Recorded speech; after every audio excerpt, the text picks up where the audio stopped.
Scripps partnered with Seek to better understand how to best serve Hispanic and Latino viewers. This is a look at the results through the stories and experience of one of the participants and her family. It's a very rainy day today. We are in Cumming, Georgia, which is right outside of Atlanta, and we are on our way to meet Carla. We don't know a lot about Carla yet, but what we do know is that she's a mother, she's Peruvian, and she's also going to share with us her perspective on how Latinos are portrayed in the media. Hi! Oh my gosh, I love dogs. What's his name? Maximus. Maximus. Aww. Hi, I'm Elizabeth. Hi, so nice to meet you. Okay. It's a mess right now because we're, redoing all of the inventory. So yeah, this is my desk. That's my mannequin. So what is your business? It's reselling, online reselling. Carla Zacaceta is passionate about fashion and runs her own business working from home. Maxi, move. After she showed us around the house, we sat down to talk about her life and Latino culture. Well, I'm Peruvian. I lived in Peru until I was 13, and then we moved to Paraguay, and we lived there for 6 years, and then we moved here. So I came here when I was 18. What brought your family to the U.S.? My parents got divorced, and I guess for everybody, like opportunity. We were in Fort Lauderdale in Florida. So all this, when you moved here to the U.S., was it just you? No, it was my mom, my brother, and I. And my sister came like a month or two after us. Carla says she loved living in Florida. I was so happy. I was with my best friend. Started working together at a Peruvian restaurant, which was a blast. We worked very hard. Then her sister moved to Atlanta and the family followed her there. That was really hard because we moved here at the end of summer from being with my best friend and working with her, and I was 18, so like going out and being with friends and knowing people, and I had a boyfriend. To come in here, my sister was already married with a kid. Feeling stuck in between cultures and communities is something echoed by other respondents in the study. While their family bonds are strong, connection to community can be elusive. One respondent described it as, "I'm free, but I'm so alone." Carla lives with her husband, Michael Aromi, and their teenage twins, Alex and Ian.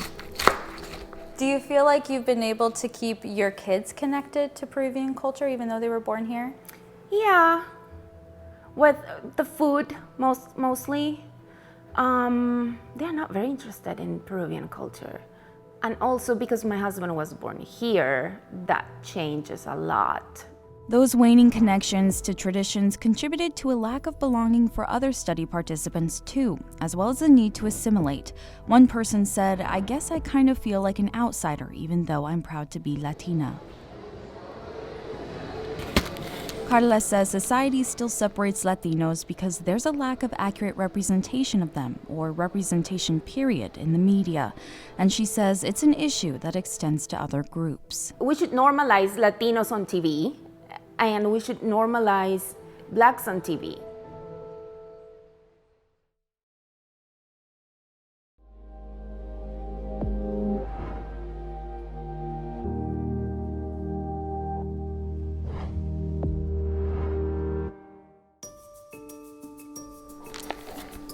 Oh, that's me with my grandma.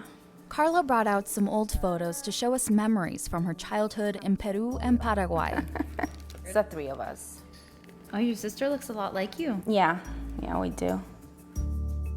Are you guys proud of your heritage, his Puerto Rican heritage, your Peruvian heritage? Yeah. He's more proud to be an American.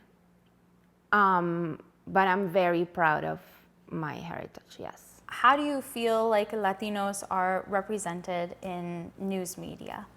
I haven't seen any Latino news media unless you look at Univision or Telemundo. Are you talking about the reporters or the types of stories that they're covering? Both. Especially reporters. We should have Latino reporters. This is the melting pot country. Like every culture is in this country. Every culture in the world is in this country. So why not represent every culture, and just especially for the kids that are growing up, you know? Like to see someone on TV like looks like them. Oh, look, I can be this person. Carla says representation of Latinos from many different countries is important so they don't all get grouped together and are instead recognized for their unique backgrounds, culture, and heritage. Geography needs to be better in this country because it sucks. If it's not Europe or US, people don't know where anything is. Actually, my brother had people ask him, where are you from? And he says, from Peru. And they are like, what part of Mexico is that in? Like, I'm sorry, no. Carla says she understands that's an issue with education and not necessarily news, but says one role of the news is to help educate. How do you feel like news is covering immigration? They should cover more of that. Should be covering more immigration? Yes. But in a more positive way. And also educate themselves with the immigration laws. The reporters educate themselves on the immigration laws? Why is that? No one wants to be undocumented. No one comes to this country to be undocumented. It's just not easy. Carla says a lot of news stories she's seen about immigration simply show the conditions of how undocumented people are living without going into details of why they needed to leave their country and why it's so complicated for them to legally enter the U.S. She says that makes it easy for people to judge immigrants. Yeah, they were undocumented, but this is why. You know, they tried this path, it didn't work. They tried this path, it didn't work. It's that resilience, sometimes to a fault, that many respondents identified with. One said, we grin and bear it. Another, if it didn't kill you, get back up.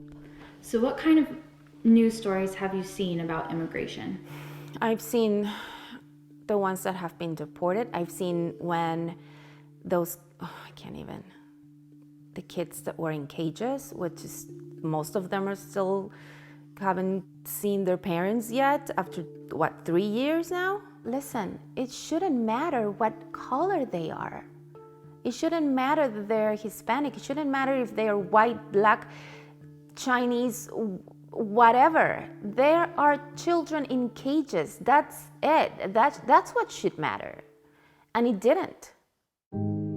While immigration is a topic that impacts a lot of Latinos, Carla says it shouldn't be the only story in which Hispanic people are included. She says we should be seeing Latinos in all kinds of stories and not just in stories about Latinos. You know, we're either the maids or the bad guys. So we should be what we are. You know, there are Congress people that are Latinos, there are doctors that are Latinos, there are attorneys that are Latinos, there are small business owners that are Latinos.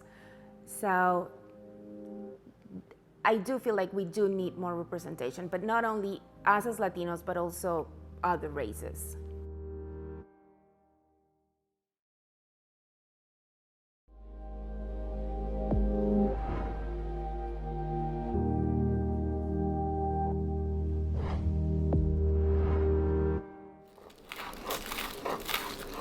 In the kitchen, Carla's son Alex Aromi spent hours cooking us an Italian dinner. It's like drawing for me. It's just something that I fell in love with a little bit ago. Hey, puppy. It gave us lots of time to learn more about each other. So wait, I heard you guys speaking a little Spanish with your mom. Do you guys speak Spanish? Un poquito, very roughly. Let's see. So tell me about Cumming. You said It's a racist town. Do you feel like the town of Cumming and also just the Atlanta region, do you feel like it's becoming less racist with time as more people move here? Mm. Yeah. Yeah. And you think if we had better media representation, that would also make a difference? 100%.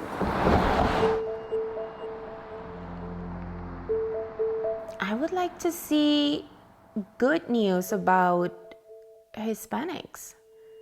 You don't see that. You don't see when organizations, for Latinos are doing stuff for Latinos. Other participants also said they actively seek out that empathy and positivity when watching the news. They want to see things like celebration of accomplishments and resources that help their communities. What do you feel like you see now? The rapist or the robber or the bad person. And I'm not saying they don't do that. And they, if they do that, they deserve, their picture should be everywhere and it should be reported. I'm not saying it shouldn't. But we should also have the good news with it. Yeah, what kind of impact do you think that has on people, other people who may not know about Latin culture if that's all they're seeing? That's how they see us. And then you have an ex-president that's saying that Latinos come to rape, and then you see a Latino rapist on the news, and you don't know better, and you're in a small town, I don't know, in Montana, and you just, you're like, oh yeah, they do.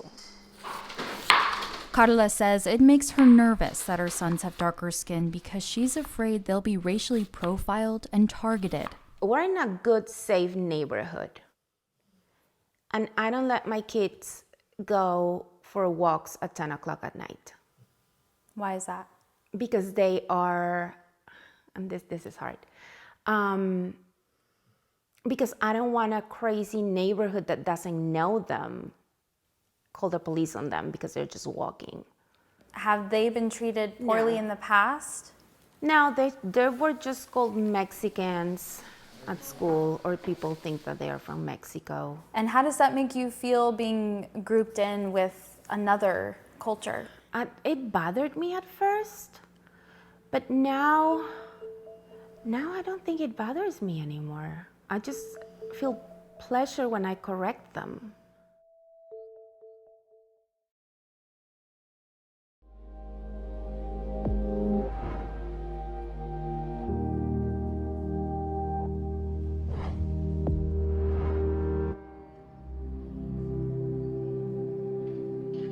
If Latinos were properly represented in news media, what difference do you think that would make in this country?